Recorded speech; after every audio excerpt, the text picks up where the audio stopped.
How Amanita mushrooms can cure depression and other similar mental illnesses. First of all, we have to ask ourselves, what is depression? As far as I can tell, depression represents a learned behavior based on conditioned fears or learned fears.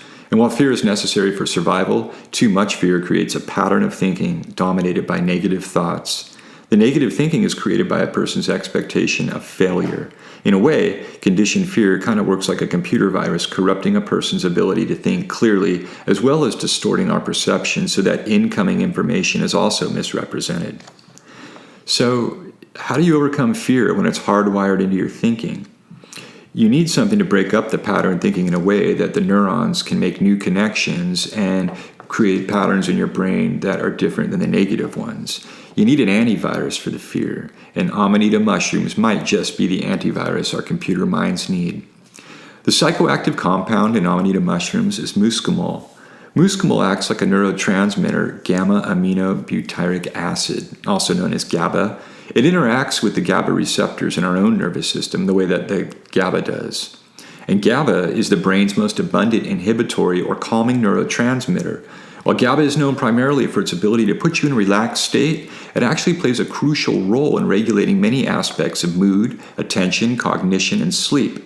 GABA deficiency symptoms may involve any of these functions and include depression, anxiety, insomnia, and more. Muscimol has been used to eliminate conditioned fears in mice. Muscimol injected directly into the hippocampus was able to eliminate conditioned fears taught to mice. Post-traumatic stress, OCD, bipolar, depression, and anxiety are all tied in to fear dominating a person's thoughts. It is my belief many mental illnesses are just variations of negative pattern thinking created by conditioned fears. And the variations are due to the cultural and linguistic differences amongst people.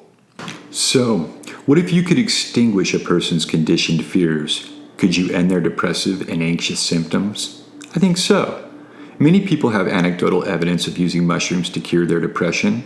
My own experiences have confirmed this. However, for some reason, self-experimentation is not accepted by the scientific community. Meanwhile, they're using mice as test subjects who have no linguistic abilities. They inject the muscimol directly into their brain rather than administering the drug orally.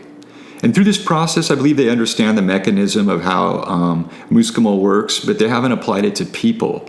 Therefore, I think there needs to be human trials and studies. So this is why I'm establishing Skydos Labs to investigate the effectiveness of Amanita mushrooms as well as psilocybin mushrooms on the human mind. If you think this is an important idea and you want to contribute, feel free to contact me. I'd love to hear from you. Because I think curing depression and anxiety is probably one of the most important things we could do for humanity at this point. And I think it could be very simple as eating mushrooms. Thanks for listening.